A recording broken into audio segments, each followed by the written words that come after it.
할렐루야, 이한희 목사입니다.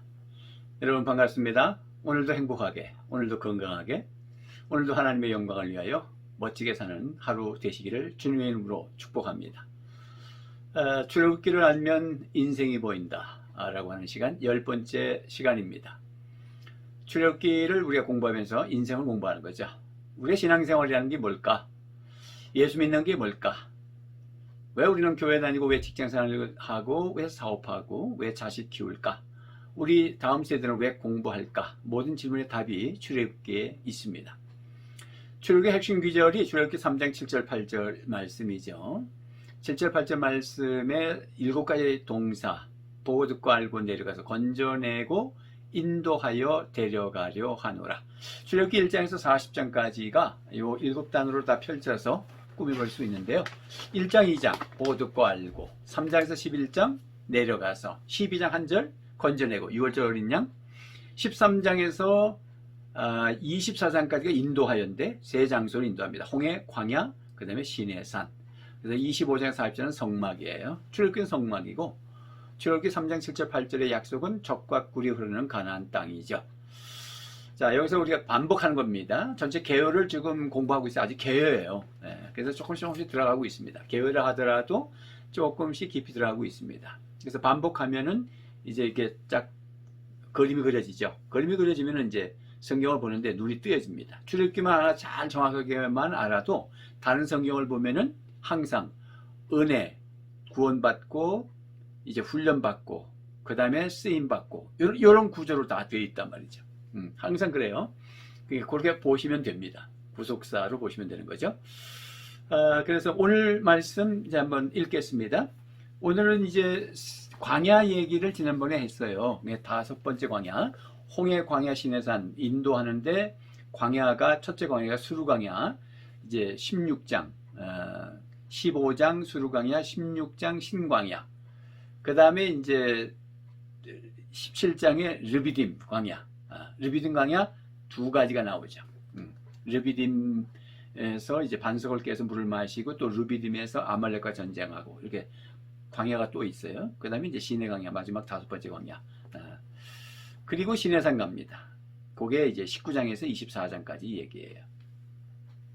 자, 그래서 이제 반복합니다만은, 그래서 5가지 광야를 공부하고 있는데, 첫째 광야가 수르광야는 인생의 기대치가 어긋났을 때 쓴물이었잖아요. 물을 먹으러 뛰어갔더니, 그래서 막대기를 넣었더니 단물이 됐다.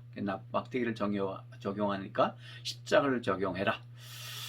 십자가를 적용하는데 뭐냐? 회개하는 것이다. 우리가 기대치가 어긋날 때에는 십자가를 적용해라. 십자가를 적용한다는 것은 회개하라 라는 말씀이죠. 그러면 용서받고 언약의 성취가 이루어지고 하나님께서 다시 문제를 해결해 주신다 라고 하는 것입니다. 여러분, 어느 광야에 계십니까? 첫 번째 광야에 지금 기대치가 어긋나서 막 울고 있습니까? 울지 마세요. 회개하시고, 그 다음에 이제 십자가 붙잡고 회개한단 말은 그 언약의 용서가, 기회가 다시 주어지는 거예요. 하나님의 은혜입니다.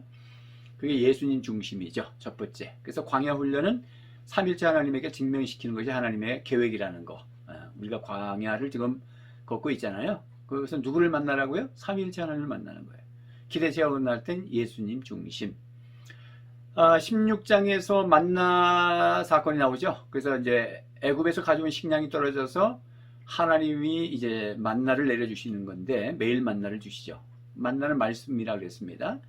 예수님도 그렇게 푸셨고, 마태복음 4장 4절에, 신명기 8장 3절에도 만나를 주신 까닭은 사람이 떡으로만 사는 것이 아니라 하나님의 입으로 나오는 말씀으로 살아야 된다. 이렇게. 그러니까 만나의 사건은 말씀이에요. 그러니까 경제 문제가 생겼을 때는 말씀으로 푼다는 얘기가 뭘까요? 하나님에게 시선을 주라. 하나님 앞에 말씀을, 언약을 붙잡고 기도하면서 하나님이 공급자라는 걸 인정해라. 바로가 주는 게 아니라, 그동안 바로가 준 줄 알아. 이 노예 생활을 하면서 바로의 녹을 먹어내니까 이 체질이 안 바뀐단 말이죠. 가치관도 안 바뀌고. 그래서 하나님이 공급자이신 것을 훈련하시기 위해서 매일 만나를 하나님이 주십니다. 매일 먹을 때마다 하나님이 줘야 먹고 사는 거구나, 이렇게. 그래서 돈이 우상이 돼서는 안 된다고 말씀드렸습니다. 이게 뭐 또 반복해서 나중에 또 나와요. 또 말씀을 드리겠습니다. 근데 이제 계열을 하면서 조금 깊이 들어간 거예요. 오늘 세 번째는 출애굽기 17장에 1절부터 우리가 한번 보겠습니다. 출애굽기 17장 1절을 보면 이스라엘 자손의 온 회중이 여호와의 명령대로 신광에서 떠나 그 노정대로 행하여 르비딤의 장막을 쳤으나 백성이 마실 물이 없는지라. 백성이 모세와 다투어 이르되 우리에게 물을 주어 마시게 하라. 모세가 그들에게 이르되 너희가 어찌하여 나와 다투느냐? 너희가 어찌하여 여호와를 시험하느냐? 거기서 백성이 목이 말라 물을 찾음에 그들이 모세에게 대하여 원망하여 이르되 당신이 어찌하여 우리를 애굽에서 인도하여 내어서 우리와 우리 자녀와 우리 가족이 목말라 죽게 하느냐? 모세가 여호와께 부르짖어 이르되 내가 이 백성에게 어떻게 하리이까? 그들이 조금 있으면 내게 돌을 던지겠나이다. 여호와께서 모세에게 이르시되 백성 앞을 지나서 이스라엘 장로들을 데리고 나일강을 치던 네 지팡이를 손에 잡고 가라. 내가 호렙산에 있는 그 반석 위 거기서 내 앞에 서리니 너는 그 반석을 치라. 그것에서 물이 나오리니 백성이 마시리라. 모세가 이스라엘 장로들의 목전에서 그대로 행하니라. 아멘. 그래서 물을 마셨죠. 읽기는 이제 7절까지 읽었습니다. 이게 17장이에요. 지금 인도하여가 이제부터 우리의 반응이에요. 1장에서 12장까지는 하나님이 일방적으로 은혜를 주셨어요. 12장에서 어린 양의 피를 문절주에 받아서 속죄의 구원을 받았습니다. 거기까지는 우리가 한 게 없어요. 하나님의 은혜입니다. 이제 13장, 14장에서부터 홍해를 건너는 건 세례고 그 다음에 15장, 16장, 17장, 18장까지가 5대 광야인데 이 광야 앞에서 내가 어떻게 반응하느냐. 그래서 우리의 신앙이 그리하면이라는 걸 잊지 마세요. 내가 반응하는 그리하면 네가 이렇게 하면 하나님이 주시는 거예요. 하나님은 그냥 늘 그냥 뭐 일방적으로 공급만 해 주시는 건 아니에요. 이제 우리를 훈련하기 위해서 아가페 무조건적 사랑을 하시지만 밑바탕에는 그러나 우리를 훈련하실 때는 조건적으로 그리하면 근데 이스라엘 백성들은 원망하고 모세는 기도하고 사람 살리는 사람은 기도하고 그리고 문제를 만나서 원망하는 사람은 늘 광야를 맞이하고 우리가 광야 맞이할 때 태도가 늘 기도하는 게 필요해요. 그게 지도자입니다. 그게 사람을 살릴 사람의 모습입니다. 왕 같은 제사장의 모습이고 노예는 항상 원망해요. 죄의 노예, 돈의 노예, 세상의 노예. 그게 원망하죠. 왜냐면 자기가 뭔가 성취하려고 하는데 안 되니까 원망밖에 없어. 그 안에 주님이 계시지 않으니까. 그래서 이런 구조 속에서 세 번째 광야가 지금 오늘 보니까 르비딤의 장막을 쳤다라고 그랬고 목이 말라서 원망했다. 그래서 이스라엘은 원망하고 모세는 엎드려 부르짖어서 기도하고. 여러분들은 원망하는 사람이 아니라 기도하고. 우리가 하나님 앞에 원망할 수 있어요. 근데 차라리 하나님 앞에 원망하고 기도하면 그 기도가 되거든요. 근데 사람을 붙잡고 원망하면 그건 원망이 되고 하나님이 들으시고 광야가 자꾸 깊어집니다. 그러니까 놓치지 마십시오. 자, 그래서 세 번째 광야는 그러면 목이 말랐을 때 그러면 반석을 쳐서 물을 마셔라 그러는데 이 반석이 뭐냐라고 하는 거잖아요. 반석.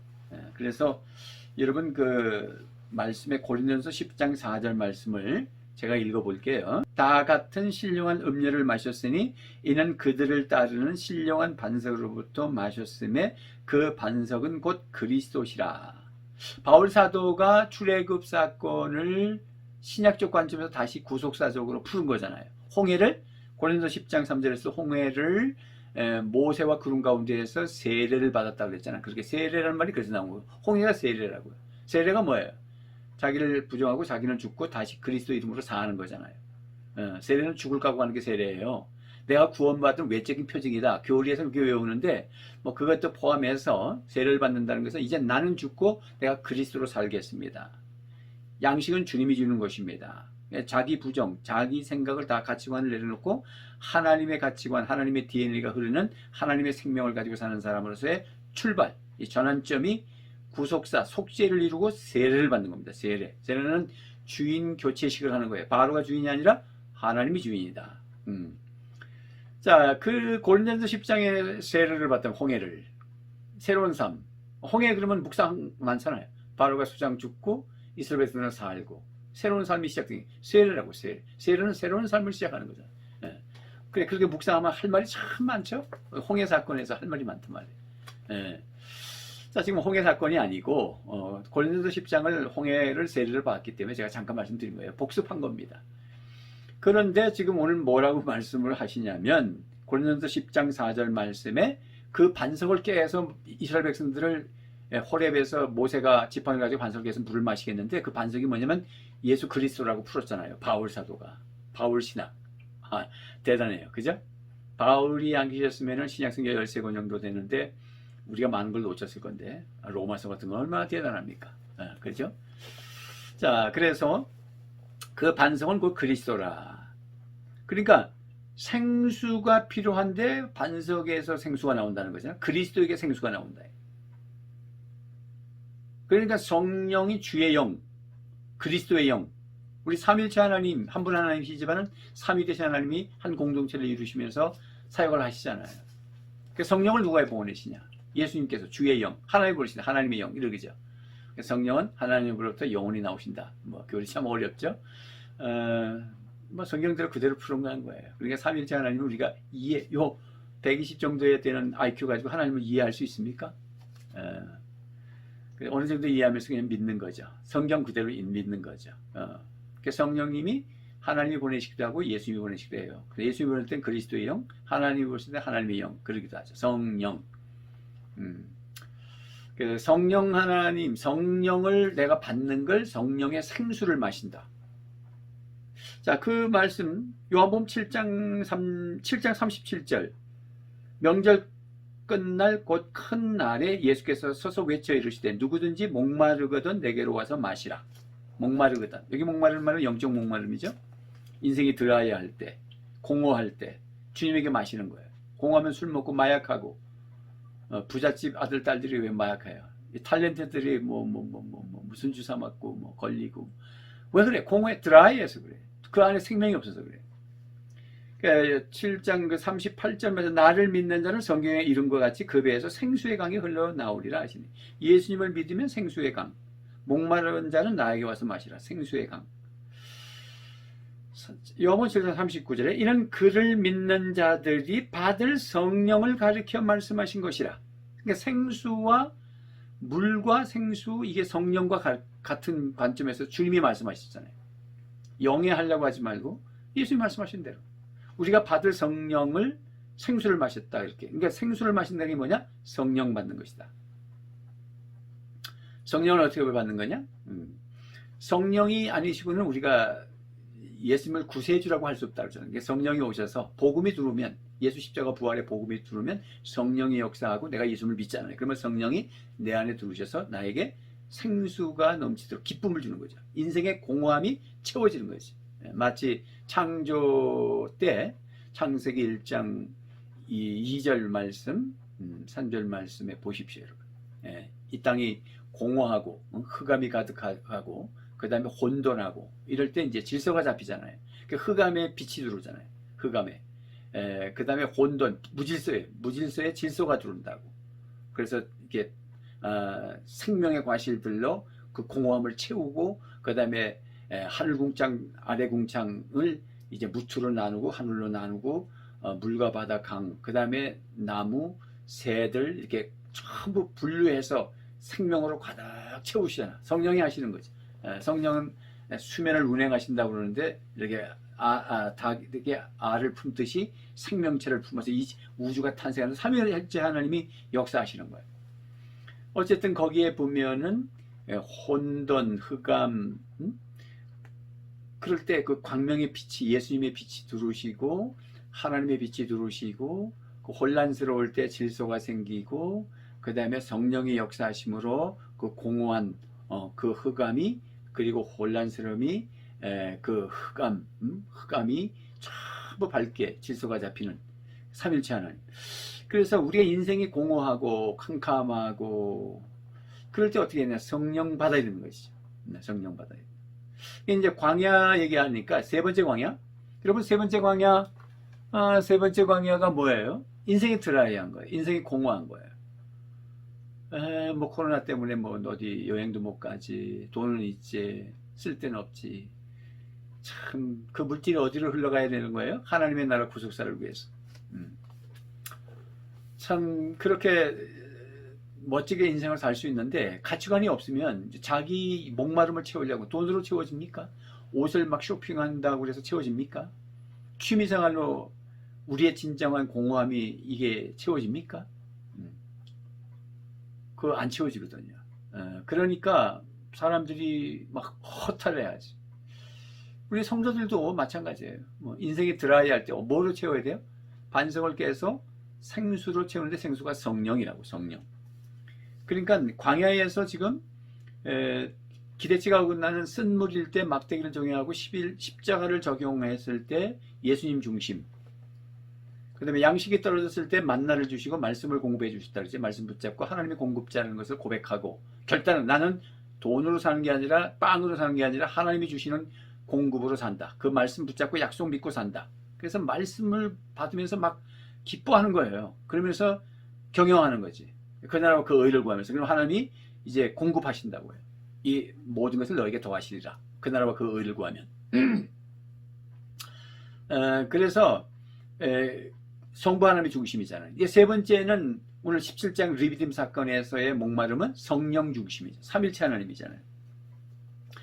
광야라는 것은 우리가 하나님을 만나도록 하나님이 펼쳐주신 거예요. 직면하도록. 광야에서의 수업이야. 이스라엘 백성들의 노예를 하나님의 대행자로 만들고자 하는 하나님의 수업은 뭐냐? 하나님을 직면하도록. 예수님을 직면하고 성부 하나님을 직면하고 지금은 목마를 때는 성령 하나님을 직면하도록. 우리에게 적용하는 거예요. 우리가 광야를 당할 때는 주님에게 직면하고 삼일체 하나님에게 직면해야죠. 그렇게 하고 계십니까? 세상으로 풀면 안 돼요. 안 풀려요. 자꾸 광야가 깊어져요. 광야를 만나는 이유는 하나님께서 하나님을 만나도록 하기 위해서이기 때문에 그렇습니다. 그래서 하나님을 만나도록 한다는 것을 관점으로 둬야 돼요. 그래서 우리가 이제 목회를 하는 것도 마찬가지죠. 목회가 뭐 숫자, 예배당 크기, 비전센터 막 짓고 막 그냥 뭐 빚내가지고 뭐 이렇게 그런 목마른 거죠. 그 한국 교회가 성장 지상주의로 가다가 이렇게 몰락을 한다 이런 표현을 하는데 뭐 잠시 그럴 수 있겠죠. 그러나 이제 정신 차려야 돼요. 그래서 마치 목회 성공은 숫자 성공이고 예배당을 지어야 성공한 것으로 착각하는. 그렇지 않습니다. 그렇지 않잖아요. 개척교회 하나 작은 교회 하시는 분들은 실패한 겁니까? 지하에서 하는 분들은 실패한 거예요? 실패는 누가 실패한 거예요? 하나님의 나라 구속사의 비전이 없이 자기 욕망을 채우려고 목회하고 10만 명이든 70만 명이든 몇몇 그게 중요한 게 자기 야망을 채우려고 했으면 실패한 것이고 철저하게 개척교회 10명 모아놓고 우리가 목회를 하더라도 하나님의 나라 구속사를 위해서 영혼 구원에서 제자 삼고 한 발짝씩 이게 뒤져 나가는 사람이 성공한 사람이죠. 예, 성공이라면 그게 복받은 사람이죠. 하나님의 나라는 셈법이 달라요. 숫자 가지고 일하지 않고 12정탐꾼 중에 여호수아 갈렙 두 사람 가지고 일하시잖아요. 물질 가지고 일하는 게 아니에요. 숫자 가지고 일하는, 건물 가지고 일하지 않습니다. 박사학위 가지고 일하는 게 아니에요. 한국교회가 박사학위가 많고 강단이 지식인들이 많고 교회가 지식인들이 많고 그렇잖아요. 과거에 우리가 대학 나오는 사람이 옛날에 30, 40년 전에는 한 마을에 하나 있을까 말까 하는데 지금은 90% 이상이 다 대학 가잖아요. 그러니까 교육 수준은 높아가는데 범죄율은 높아가고 나라 보세요. 나라. 즉 꼴 보세요. 지식인들이 더 하잖아요. 안다는 사람이 더 하잖아요. 사기치고. 어진 백성들만 고난을 당하잖아요. 그러니까 IQ 위주의 공부, 지식 공부가 사람을 만들지 못한다는 거잖아요. 가슴이 돼야 되고 인성이 돼야 되는데 결국 훈련을 통해서. 그래서 우리가 정말 인생이 드라이할 때 목회가 드라이하고 인생이 드라이하고 막 갈증이 생기고 성령 받으셔야 된다고요. 성령 받으셔야 된다. 성령 받으라, 성령 받으라. 예수 내게 말씀하셔서 성령 받으라, 성령 받으라. 예수 내게 말씀하셔서 할렐루야, 성령 받았네. 난 성령 받았네. 여러분 예수 믿으면 성령 받고, 그게 성령 세례죠. 성령 충만은 계속 받아야 되는데 세례는 한 번 받는 거지만은 충만은 계속 받아야 되잖아요. 그러니까 성령 세례도 한 번 받고 그 다음에 능력, 충만한 역사들은 이거는 계속 나중에 또 말씀드리겠습니다만은 계속 받아야 돼. 계속 기도하시고. 성령 생수 마시고 말씀 묵상하고 말씀에 순종하고 성령 받죠. 계속 주님과의 관계 속에 있어야 됩니다. 그래서 로마서 8장 28절 말씀에 보면 우리가 알거니와 하나님을 사랑하는 자 곧 그의 뜻대로 부르심을 입은 자들에게는 모든 것이 합력하여 선을 이루느니라. 이 말씀 잘 아시죠? 모든 게 합력해 선을 이룬다. 막 살아도 결국은 선이다. 그렇지는 않단 말이에요. 이게 뭐라 그래요? 우리가 알거니와 하나님을 사랑하는 자. 여러분 하나님 사랑하세요? 곧 그의 뜻대로 부르심을 입은 자들. 우리가 하나님의 뜻대로 부르심을 받았는데 하나님의 나라 구속사를 위해서 부르심을 받았잖아요. 그러니까 우리가 하나님을 사랑하고 내 목표가 뭐냐면 사람 살리기 위해서 구속사를 주기 위해서 그렇게 목표만 잡으면 쩔뚝거려도 합력하여 선을 이룬다는 거예요. 어려운 일이 있어도 어떤 시련이 와도 여러 가지 어려운 일이 있으면 야고보서 1장 2절에 뭐래요? 기뻐하라 그러잖아요. 이런 여러 가지 시련이 너를 인내로 믿음으로 이끌고 온전하여 부족함이 없도록 만들어주시는 거예요. 그게 합력하여 선을 이루는 거죠. 그래서 우리가 광야는 하나님 만나게 하는 것이고 겸손해지고 주님을 깊이 만나고 생수를 마시고 헤아릴 새 것이 없다. 김장옥 씨 간증을 제가 유튜브를 통해서 봤어요. 이미 암으로 돌아가셨죠. 그러니까 돌아가시기 전에 형제 자매들이 자매가 언니가 참 이쁘다 그래요. 이화여대를 나오시고 남편도 부산에서 고급 공무원이셨고 근데 그렇게 공허해 하시더래요. 언니가 예수 안 믿으니까 얼굴이 그렇게 예쁘고 명문대 나오시고 그 나중에 자살을 하잖아요. 언니가. 그래서 김장욱 씨가 충격을 받는다고. 김장욱 씨도 아주 미인이잖아요. 그것도 결혼 실패했지. 결국은 김장욱 씨도 암이 걸린다고. 암이. 그래서 결국 그것 때문에 천국 가셨죠. 근데 그 간증할 때 뭐라 그러냐면 연예인 되고 명예 돈 아름다운 다 필요 없다. 야, 그 한마디에 눈을 썩 감으면서 다 필요 없다고 하는 그 말에 제가 아멘이 되죠. 그게 아멘이 돼야 되는데 그게 아멘이 돼야 돼. 그 간증을 들으면서 아멘이 돼야 된단 말이죠. 이런 말씀을 들으면서 그러니까 세상에 그게 필요한 그게 목적이 아니라는 거. 그게 아멘이 돼야 되는데 거기다가 욕심을 두면 시기하고 질투하고 싸우고 죽이고 그리고 악한 방법을 써서라도 뭘 갈취하고 이 고등학생 청소년들에게 앙케이트 조사하니까는 10억만 있으면 1년 감옥 가도 좋다. 이런 얘기를 할 정도로 돈에 대한 야망. 그러니까 이게 목마른 거지. 애들이. 뭐가 뭔지 몰라요. 목마른. 인생이 목마른. 그런데 예수 믿고 성령 받으셔야 됩니다. 성령 세례 받으셔야 됩니다. 저는 예수를 중학교 2학년 때 예수를 믿었고 청년 때 가서 이제 침례를 받았습니다. 그리고 성령 체험을 했어요. 침례교회였으니까 인천에서. 시간이 다 갔기 때문에 길게 말씀 못 드립니다. 나중에 또 기회가 있으면 말씀을 드리겠습니다. 그래서 성령 고신 목사가 됐습니다만은 곁길로 나가지 않으면서도 우리는 성령 세례, 성령 충만, 성령 기름 부으심, 성령의 생수를 마시는 방법도 아셔야 되고 지금은 성령 시대잖아요. 성령 시대에 성령님에 대해서 모르면 안 되죠. 어쨌든 성령을 마셔야 우리가 이 광야를 버텨낼 수 있어요. 여러분 지금 코로나 때문에 어렵잖아요. 방법이 없어요. 성령 마셔야 돼. 팁을 드리죠. 성령을 어떻게 받을 수 있습니까? 예수 안 믿는 분들은 예수 믿으셔야 성령 받는 거예요. 복음을 받으셔야 돼. 복음 전하는 건 나중에 또 말씀드리겠죠. 또 예수 믿는 분들은 기도함으로 말씀 묵상하는 방법이 또 있죠. 고넬료 가정에 말씀 전하니까 성령 세례 임했죠. 그다음 초대교회가 전혀 기도에 힘썼을 때 성령 세례 임했잖아요. 성령 충만. 그리고 찬양할 때 그들이 예수님이 승천하실 때 그 마가다나 앞에 다시 돌아와서 누가복음 24장의 끝절에 가보면요. 그 찬양했다고 그러죠. 찬양. 이게 말씀, 기도, 찬양. 이 세 가지가 성령 충만한 생수를 마시는 방법들이에요. 팁으로 시간이 많이 갔기 때문에 빨리 죄송해요. 빨리 말씀드렸습니다. 우리 찬양할까요? 빛이 없어도 환하게 다가오시는 주 예수 나의 당신이요 음성이 없어도 똑똑히 들려주시는 주 예수 나의 당신이요. 주님이 계심으로 나는 있고 주님의 노래가 머물므로 나는 부를 수 있어요. 주여 꽃처럼 향기 나는 나의 생활이 아니어도 나는 당신이 좋을 수밖에 없어요. 주 예수 나의 당신이요. 나는 없어도 당신이 곁에 계시면 나는 언제나 있습니다. 나는 있어도 당신의 곁에 없으면 나는 언제나 없습니다.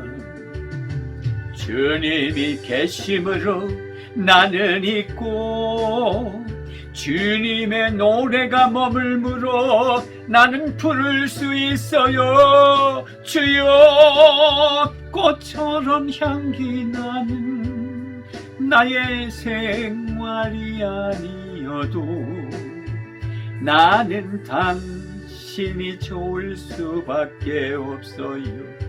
주 예수 나의 당신이요.